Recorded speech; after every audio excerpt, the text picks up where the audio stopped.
So many people are asking me about job security in the age of AI and how to master your mind or what you're going to be replaced. So it's a topic that people are concerned about. And I understand that, right? Let me say something that most people are not ready to hear.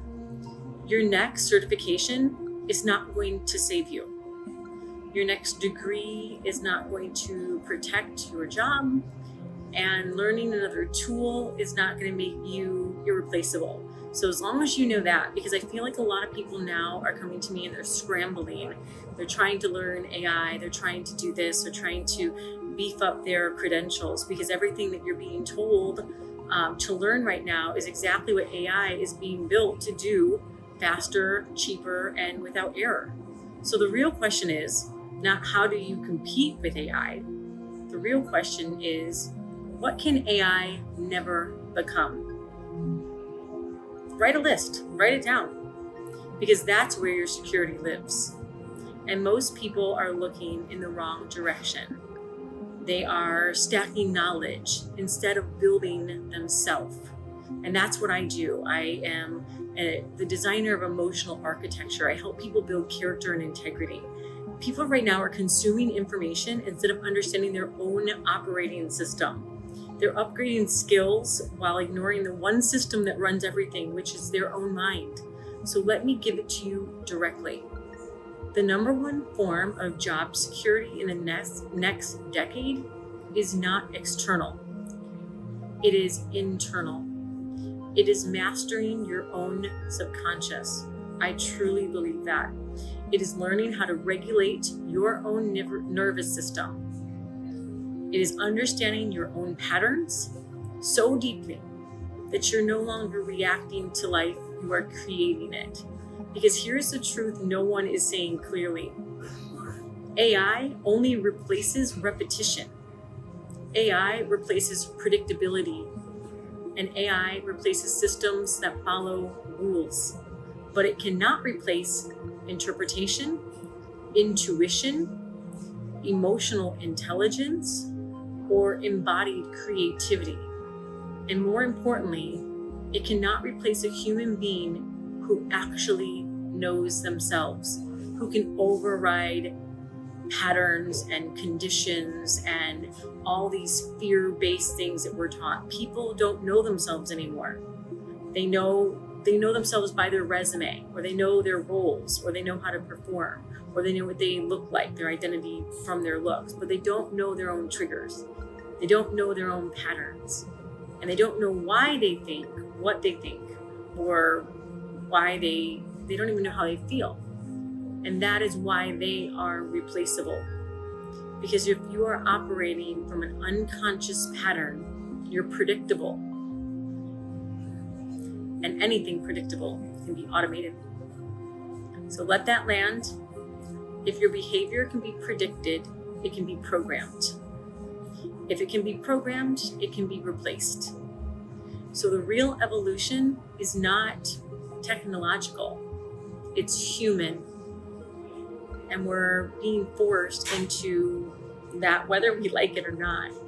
So we're watching this collapse of surface level value and the rise of depth. And more people are craving actual real people, not avatars, and they're craving some imperfections, just things. They want real and raw. And,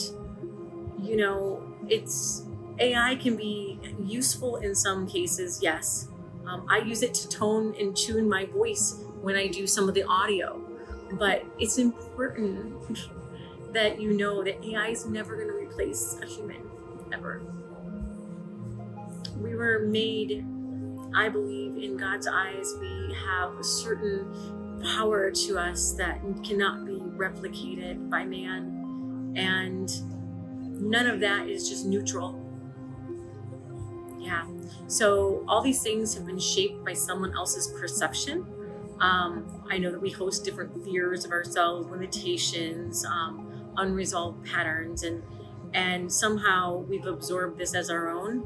But I don't remember giving anyone permission to do that. So now that I'm aware of it, I rebuke the permission. No one has their authority on my life other than myself and God. So believe that your reactions are truth. Believe that your identity can be reconstructed. And if it's reconstructed, that's where your power is. Because AI does not question its programming. But you can. AI does not feel its conditioning. You do. And AI does not have the ability to step outside of its own system and rewrite it. But you do.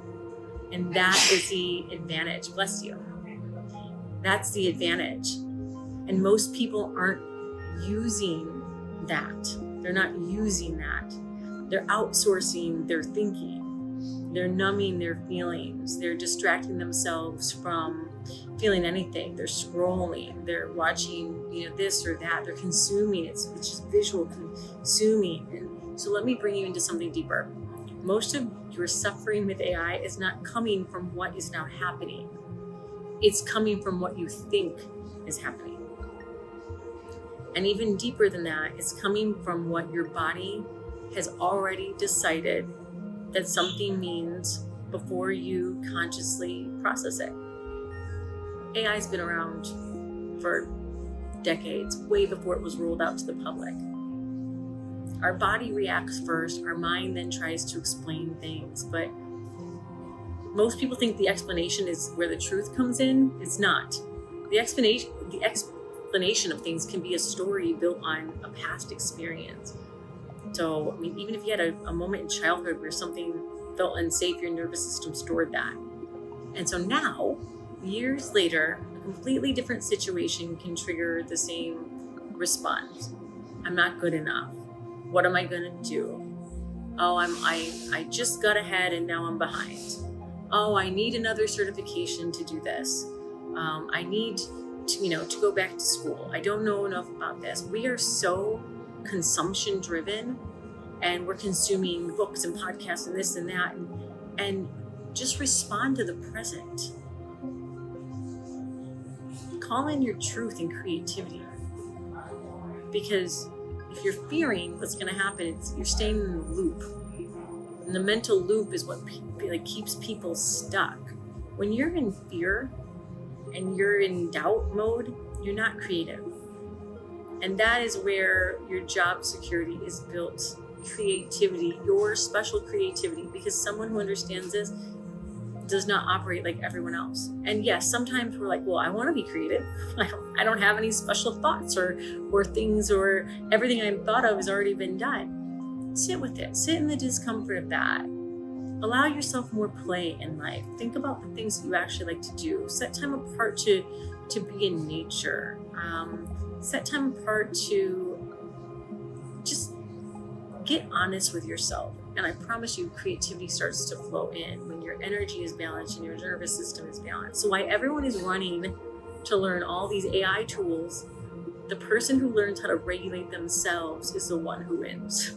Because tools do not create vision. People do. Tools do not create meaning. People do. We create the meaning. And tools definitely do not create the connection. People do, and people always will. And connection is everything. You cannot automate trust. You can't. You cannot automate presence. You cannot automate the feeling someone gets when they're around you and they feel safe, seen, and understood. That is human. And that is embodied, and that is not data. So let's go a little deeper into the whole creativity, because this is where people misunderstand everything. Yes, AI can help you generate content, but it cannot originate consciousness. It can remix things, it can maybe sharpen up a sentence, but it can't receive. And there is a difference. Your ideas, your true ideas, do not come from thinking harder. They come from being clear enough to receive them. And clarity does not come from more and more and more information.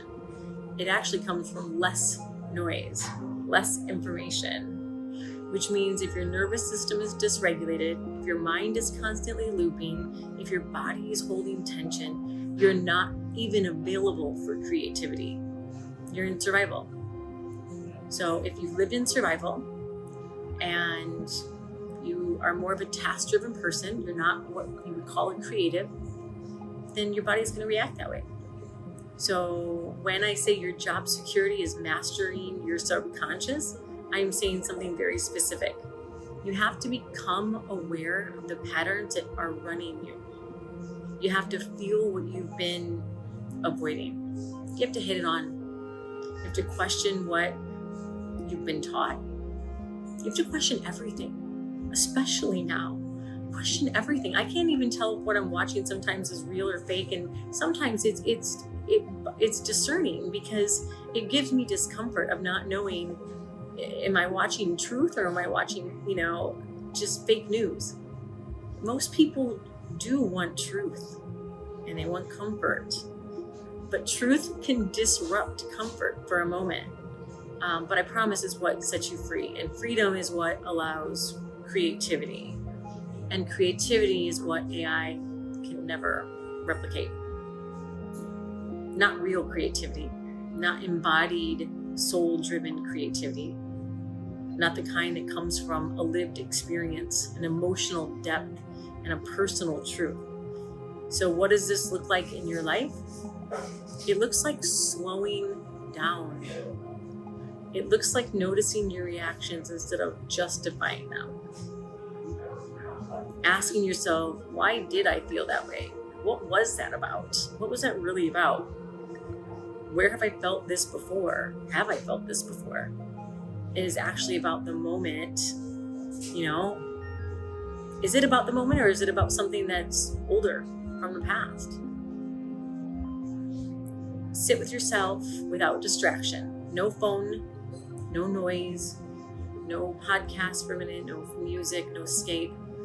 And feel your own mind. Most people can't do that for even 2 minutes. That's how disconnected they are from themselves. They get bored, they don't know what to do, they need to look at something, they think about, a list. They keep looking outward. More learning, more doing, more achieving, but zero understanding. And without understanding, there's no evolution. There's just repetition. Different day, same pattern. And patterns are absolutely predictable, and predictable gets replaced, I guarantee it. So this moment in time is not something to fear. It is something to wake up to, because AI is not the threat. Unconscious living is absolutely the threat, and AI is exposing it. It's forcing you to see where you are operating like a machine. It's forcing you to see where you are following scripts that are not even yours. We're putting less thought into writing an email because we're giving 3 words to AI to draw up all this sentiment. And then we read it and we're like, yeah, that sounds great. Yes, but our brain didn't feel that. So if you stay unconscious, you will become replaceable. But if you become aware, you'll become invaluable. And invaluable is not based on what you do. It's based on who you are. So who are you without your roles? Who are you without your achievements or your looks or your house or your family? Who are you without your identity that you've been clinging to? That's the work. And it's not easy, because you're going to find things you don't want to see. Trust me, it's called shadow work. You're going to find fears that have been driving you, that you're like, you're going to find beliefs that you don't even know how you got them. They were never yours. So you're going to find these patterns that have been limiting you, but you're also going to find something else. Clarity, truth, a version of yourself that is not built on survival. And that version creates differently, moves differently, leads differently, and cannot be replaced because they're not predictable. You're present. You're reacting to what is happening or responding to what's happening in the moment. Presence is power. So if you're asking what is your job security in the age of AI, here it is. Learn your own mind. Regulate your own body. Question your own patterns and cultivate your own creativity. Become someone who is deeply, deeply connected to themselves. The future does not belong to the most informed. It belongs to the most aware. And awareness is something no machine can replicate. It's yours. It's your awareness. It's your edge. It's your flair. It's your spice. It's your security. And that is your responsibility. Knowing yourself and learning yourself is your responsibility. Building good character and integrity and being disciplined and being loyal is your responsibility. Again, my name is Nicole, Oliveena, designer of emotional architect. These are absolutely my authentic words and my truth, and I am an author and also a coach, and I just believe that there's a lot of good in the world.